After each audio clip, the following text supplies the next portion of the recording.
Okay, hi guys. Today I'm gonna cover the for loop. Loop here. So the for loop is really useful to if you want to loop something. So that the for loop is really common usage here. So let me do an example here. For let's create a variable like the x in range. No, index x 0, 1, 2, 3, 4, 5. So here's the range function, main range method, you could say. Here's a built-in function. This one is the same as from 0 to 6. 0 is the starting index, and the 6 is the ending index, but the 6 is exclusive. So we only count 0 to 5. So here is the for loop and the range methods. Yeah. So they work like this thing. So is so yeah. And if you start from 2, you only output 2, 3, 4, 5. So here's the range function. Works if you use 20 and with one space. 0, 1, 2, 3, 4, 5 to 19. But the 20 is exclusive. Yeah. So by default, if you don't write the first number, by default you treat as the 0. So start from 0 to 20, but the 20 is exclusive. So that's it. And if you want to use the step here, start with 0, 20, and 2 step. 21, 21. 2 step. So you jump 2 step here. If you jump, you can jump 3 steps. So that's it. And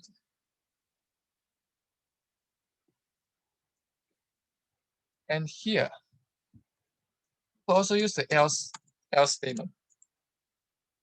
Else statement if the for loops ends. If the for loops ends. So yeah, ends and the loop.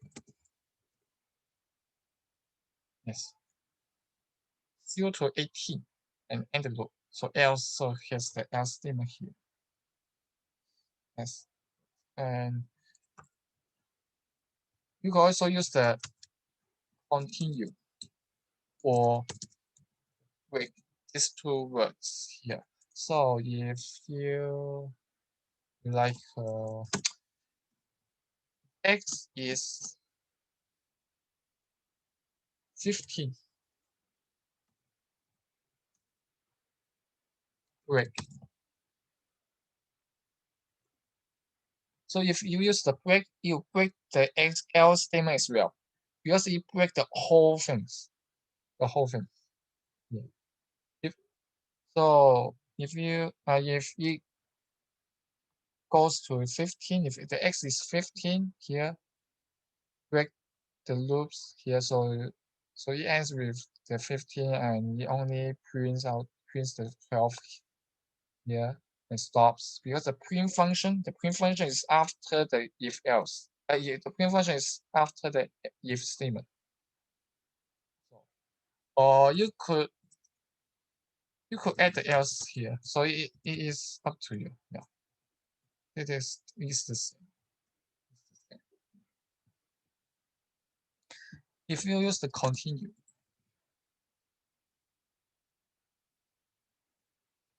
so you only ignore the 15 because the print function is after the if statement. So if x is 15, continue, go back to the for loop here. So the outcome here, you see that there's no 15 here because the 15 ignores, it skip the 15. So it skip this print function when the x is 15. So that's it. And here's, you could use the list and the for loop.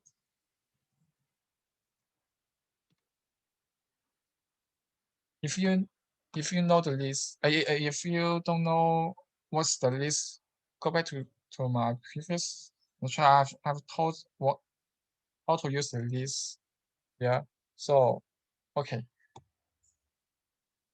just like color, red, orange.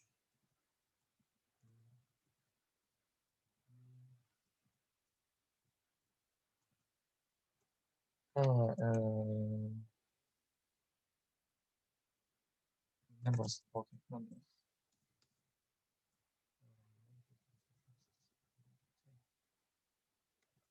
Okay. So let's see. Let's use the for loop to print the list here. For x, the x is a new variable here. So and the x is the local variable. Range, not range. In the color. So print x. So it's easy here. And for x in the number, this x is the other x. We redefine the x again here. So print x and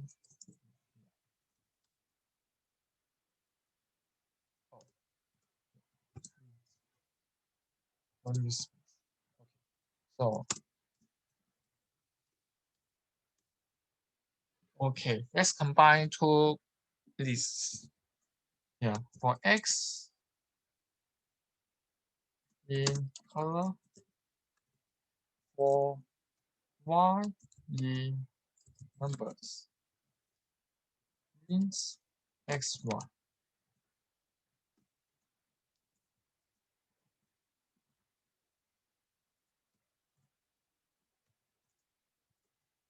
Yeah. Yes, because here 4 times 10 is 40, so you print out 40 times. Yeah, there are 40 loops here. Why is a little mess? So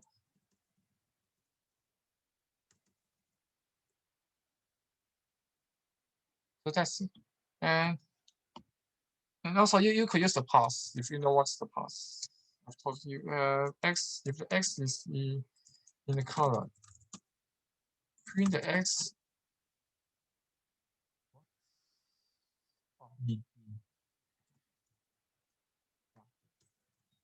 could use the pass, just nothing here. There's nothing. So the reason we use the pass is sometimes if we want to avoid the error, so you could use the pass. But but in some case you need to use this for loop, but you don't need to execute something. You don't need to write. You don't want to write something, so use the pass PASS. So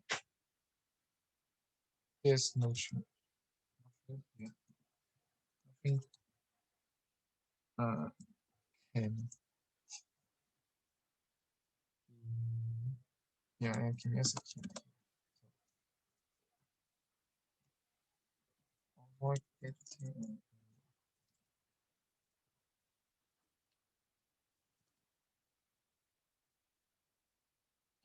So okay, you could use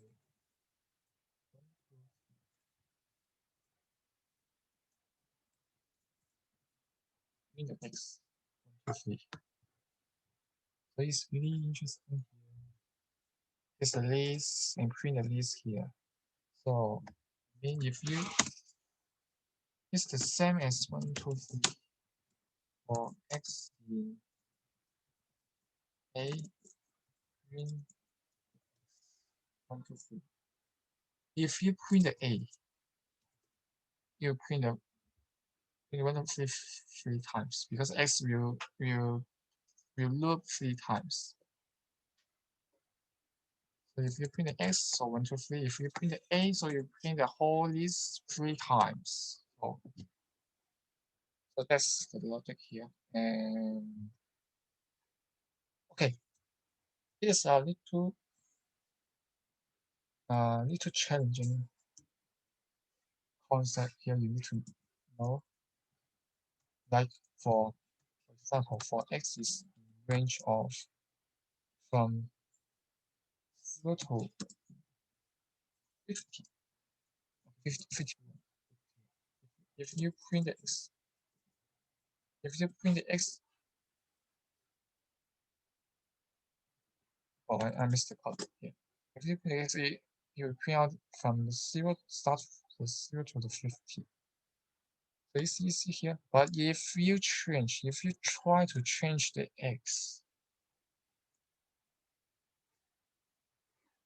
100, if you force the x to 100, what will be happen? Same result. It won't be changed here. Why? So, because if you print the 0, here starts with 0, so 0, 0, print the 0, and the x is 100. X now 100. Okay, and the next, when the x is being looped here and go to the range method here, so technically it should be 100 and it should be out of the range, and the for loop it should be ended, but it doesn't. You can see here, it just like it ignore this line. But the x is really is 100. But x is really is 100. Yeah. So why here? So it's really mysterious here. So because here the range function, you cannot change the how to say that, if you change the x to 100, the range function here, I mean the range method, change back the x to the pattern. Yeah, the pattern. So if you let's see, here's 21, so 21 as goes to 20. If you print the x,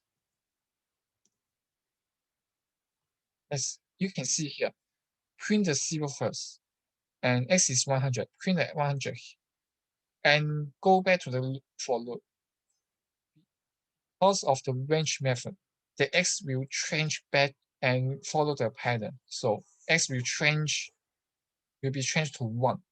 Print the 1, and x is being assigned to 100, and print out the 100, and go back to the for loop. And due to because of the range method, the x will be changed to just follow the pattern. So 3, 4, 5, 6, 7.